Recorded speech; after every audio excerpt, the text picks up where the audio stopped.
Think of every elementary school and every high school.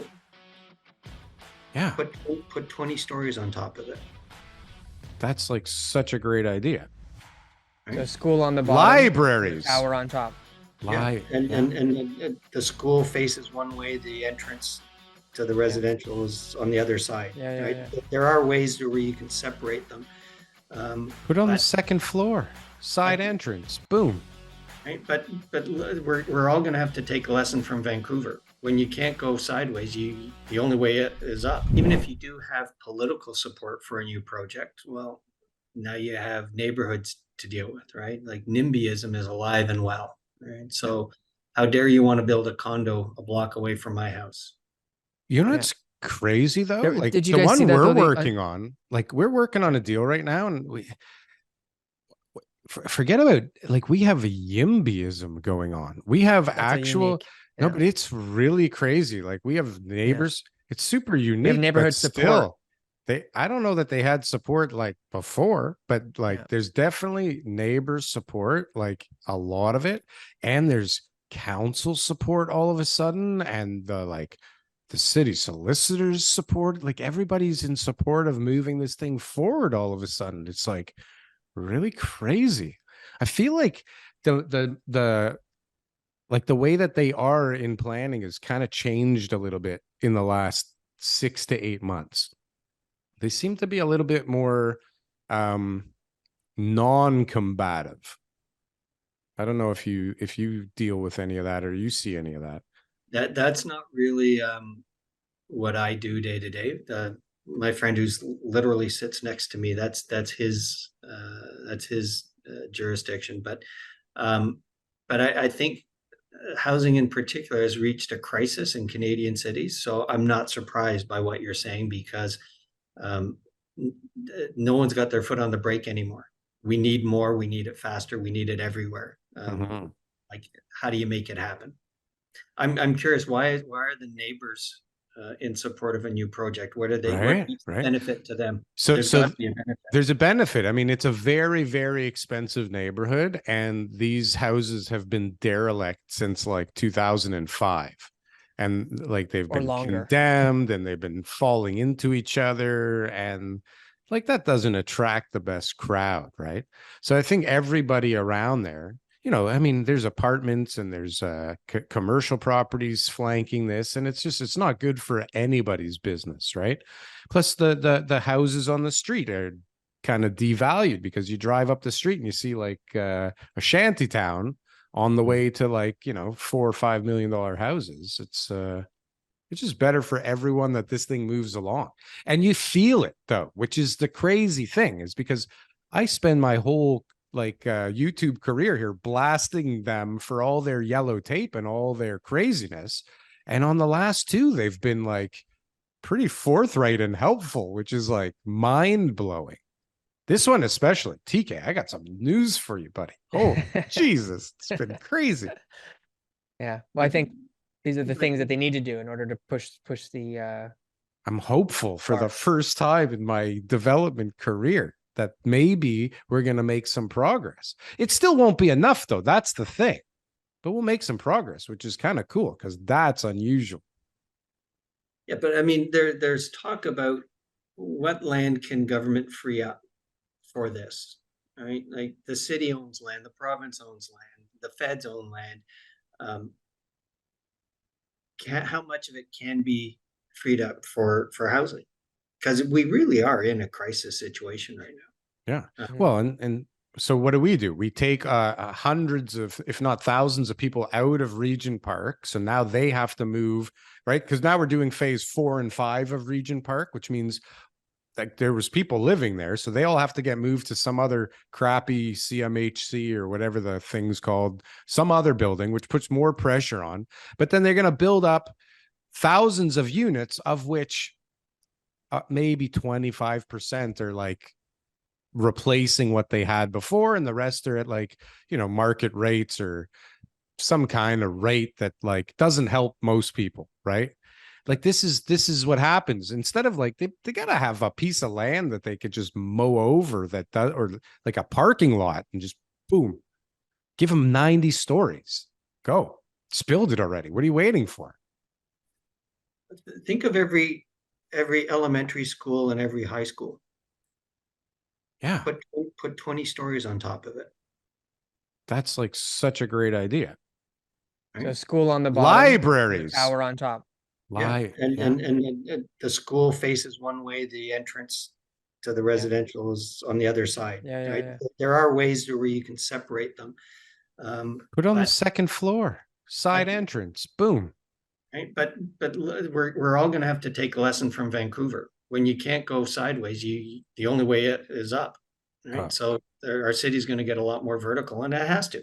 Right, it's going to get a lot more dense because that's what major urban centers are. Think of New York, think of London, Singapore, Hong Kong. It's all a lot of towers. May not be the ideal living situation, but if people want to live in cities, it's inevitable. What's the highest floor you've ever been on, Paul? Like, what's the highest level on a condo or something? Office? On a condo. Well, our offices are floors 61 through 67 at First Canadian Place. So that's scary right there. It is that's not high. It's lovely. I can look down on the well right there. I can see my daughter's condo in Mimico right over there. Cool. So you can see in towers around. If I just crane my neck around the corner, I can see that. But no, would I want to live up here? I wouldn't mind living this high in a building. I don't know that I'd like taking the elevator that much every time I needed to step outside, mind you. But no, it's I wouldn't mind living up this high. Yeah, you might be more used to it. I think I've been at about 75, something like that. You know, and I was like, I wouldn't live up here. But now we've got like 100 floors, like, and they're pushing them higher and higher. Like during the construction, they're like, well, you know, I know you gave me 85, but now I want 90. Have you seen the lineups? Here. Have you seen the lineups of people waiting to get like on the elevator at some of these buildings downtown at like peak hours after work? No, it's crazy. It's crazy. So you also have to get used to perhaps not the best water pressure in residential towers that get that high. You also have to get used to buildings swaying in the wind. Because that happens. Yeah. Have you ever been in a building and just felt like, hold on, did everybody just feel that? Was that me? Should I stop what I'm doing right now? So First Canadian Place is a big ass building. Yeah. And it moves. It moves. For sure it moves. And you can feel it sway. Like it has to be an awfully windy day. But yeah, you do feel it move. Could you see any of the forest fires from up there? No, because I think I look north and I look west. I can see weather before it hits here. That's cool. Sure. Yeah. I can see the rain and the snow coming. Ever see a plane that looked like it got a little too close for comfort? I can tell you the day of 9/11. Oh God. So we sent everybody home. And a junior lawyer and I were working on a deal. And we closed and we were just sitting around doing, we were already in the office. And it was around 1 o'clock and I walked into his office and said, like, okay, honestly, you and I are the biggest idiots. Like, we need to go home. We need to go home.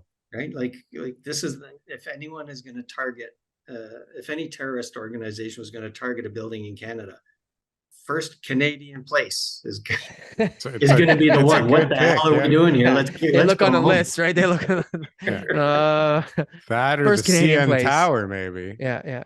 CN Tower, no one's in it. There. Yeah, no one's in it. Exactly. Yeah. Paul, we could talk to you forever. You know, we really appreciate your time. I think, you know, based on what I'm hearing, okay, and just, you know, correct me if I'm wrong here, but it sounds like, you know, even though there's a lot of things that are going out there, there's a lot of change, there's a lot of, you know, people who are suffering on an individual basis, maybe, or even some of the businesses. It still seems like the Canadian economy overall is doing well, that there are, you know, businesses expanding. There's reasons to be in an office. There's reasons to be here. There's reasons to be building, you know, new residential towers. And it sounds like the world is not going to fall apart as we know it, based on, you know, the knowledge that us three have on, you know, with our clients and the economy itself. Sounds like we're going to do okay. Maybe some bumpy roads, but overall things should be moving forward. I would completely agree with that. We do need to do a better job managing the situation, because, as I said, residential is in crisis right now. And that should be a number one priority for every level of government, and I think it is. So I am optimistic. I think we'll have to weather a very tough period for probably at least 6 months, maybe 12.